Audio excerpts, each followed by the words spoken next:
മുഖ്യമന്ത്രി പ്രഖ്യാപനം വൈകുന്നതിൽ മുസ്ലിം ലീഗിൽ അതൃപ്തി ശക്തം. തീരുമാനം നീളുന്നത് തിളക്കമേറിയ വിജയത്തിന്റെ ശോഭ കെടുത്തുമെന്നാണ് ലീഗിലെ വികാരം. കോൺഗ്രസിന്റെ മുഖ്യമന്ത്രി നിർണയത്തിൽ ഘടകകക്ഷികൾക്ക് വലിയ സ്വാധീനമില്ലെന്ന് KPCC മുൻ അധ്യക്ഷൻ MM ഹസൻ വ്യക്തമാക്കി. മുസ്ലിം ലീഗിന്റെ അഭിപ്രായം പരിഗണിക്കുമോ എന്ന ചോദ്യത്തിനാണ് MM ഹസൻ ഇങ്ങനെ മറുപടി നൽകിയത്.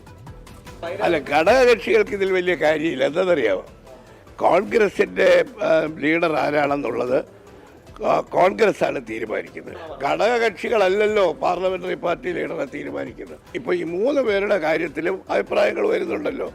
അതെല്ലാം പരിഗണിച്ചുകൊണ്ട് പാർട്ടി ഒരു തീരുമാനമെടുക്കും.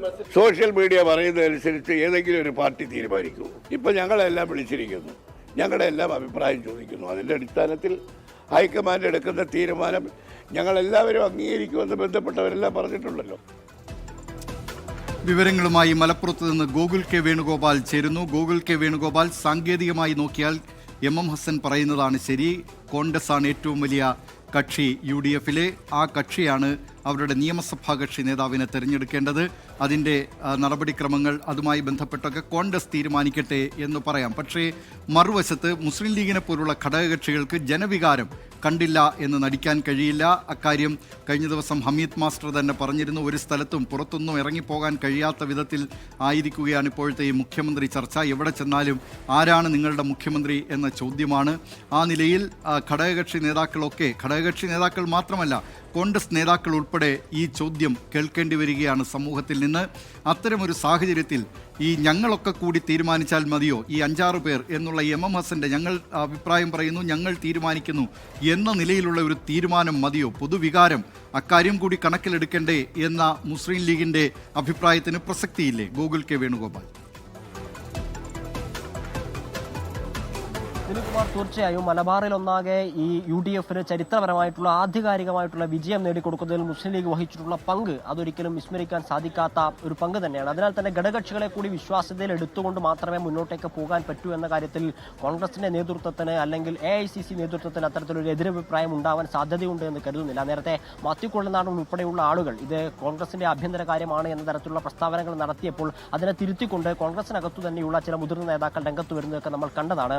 ഈ രാജ്മോഹൻ ഉണ്ണിത്താൻ MP ഉൾപ്പെടെയുള്ള ആളുകൾ, കാസർഗോഡ് പാർലമെന്റ് MP ആണ് അദ്ദേഹം, ഉൾപ്പെടെയുള്ള ആളുകൾ തിരുത്തിക്കൊണ്ടുവരുന്ന കാഴ്ചയും കാര്യങ്ങളൊക്കെ നമ്മൾ കണ്ടതാണ്. ഈ മുഖ്യമന്ത്രി ചർച്ച ഈ രീതിയിൽ നീണ്ടുപോകുന്നതിൽ കടുത്ത അതൃപ്തി മുസ്ലിം ലീഗ് നേതാക്കൾക്കുണ്ട്. അത് ജില്ലാ ഭാരവാഹികൾ ഉൾപ്പെടെയുള്ള ആളുകളെ കൊണ്ട് അവർ പറയിപ്പിക്കുകയും ചെയ്യുന്നത് നമ്മൾ കഴിഞ്ഞ ദിവസങ്ങളൊക്കെ കണ്ടെയാണ്. ഒരു കല്യാണത്തിന് പോകാൻ പറ്റുന്നില്ല, ഒരു മരണ വീട്ടിൽ പോകാൻ പറ്റുന്നില്ല, ആൾ കൂടുന്ന ഒരു സ്ഥലത്ത് പോലും പോകാൻ സാധിക്കാത്തൊരു സാഹചര്യമാണുള്ളത്. കാരണം ഇതുപോലെ ഒരു ആധികാരികമായിട്ടുള്ള വിജയം 102 സീറ്റിൽ വിജയിച്ചതിന് ശേഷവും അതിന്റെ പകിട്ടോടുകൂടി ഈ വിജയാഘോഷം സംഘടിപ്പിക്കാൻ സാധിക്കാത്തതിന്റെ ഒരു വിഷമം മുസ്ലിം ലീഗ് അണികൾക്കുണ്ട്. അണികൾക്ക് മാത്രമല്ല നേതാക്കൾക്കുമുണ്ട്.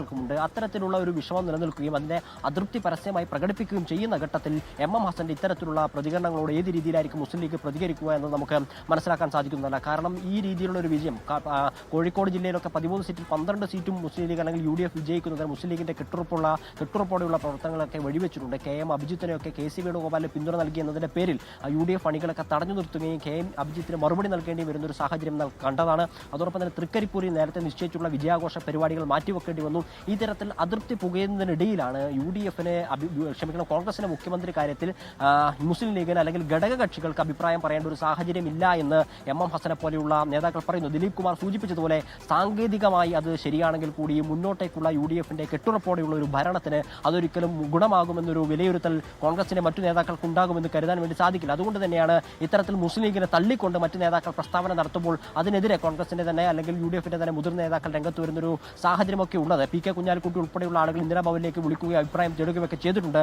ഈ കാര്യത്തിൽ മുസ്ലിം ലീഗിന് അല്ലെങ്കിൽ ഘടകകക്ഷികളുടെ താല്പര്യം എന്താണ് എന്നുള്ളത് അറിയാനുള്ള ശ്രമം നേരത്തെ തന്നെ കോൺഗ്രസ് നേതൃത്വം നടത്തിയിരുന്നു. AICC നേതൃത്വമൊക്കെ നടത്തിയിട്ടുണ്ടെങ്കിൽ കൂടിയും ഇതിന് അന്തിമ തീരുമാനത്തിലേക്ക് ഇവരുടെ വികാരങ്ങളൊക്കെ പ്രതിഫലിക്കുമോ ഇല്ലയോ എന്നുള്ളത് അറിയാൻ നമ്മൾ ഇനിയും കാത്തിരിക്കേണ്ടി വരും. കാരണം ഫലം വന്നതിന് ശേഷം 9 ദിവസം ഇന്ന് പൂർത്തിയാകുന്നു. അതിനുശേഷവും മുഖ്യമന്ത്രിയെ സ്ഥാനാർത്ഥിയെ പ്രഖ്യാപിക്കാൻ വേണ്ടി സാധിച്ചില്ല. VD സതീശന് അനുകൂലമായിട്ടുള്ള ഒരു വികാരം മുസ്ലിം ലീഗിനകത്തുണ്ട്, കോൺഗ്രസിന്റെ അണികൾക്കകത്തുണ്ട്. പക്ഷേ അതിനെ മറികടന്നുകൊണ്ട് KC വേണുഗോപാലിനെ അവരോധിക്കുകയാണെങ്കിൽ അതിന് ഏത് രീതിയിലായിരിക്കും ഇവരെ പറഞ്ഞ് മനസ്സിലാക്കുക എന്നത് സംബന്ധിച്ച കാര്യങ്ങൾ AICC അല്ലെങ്കിൽ കോൺഗ്രസ് നേതൃത്വത്തെ അവർക്ക് തലവേദന ഉണ്ടാക്കുന്ന ഒരു കാര്യം തന്നെയാണ്. ദിലീപ് കുമാർ,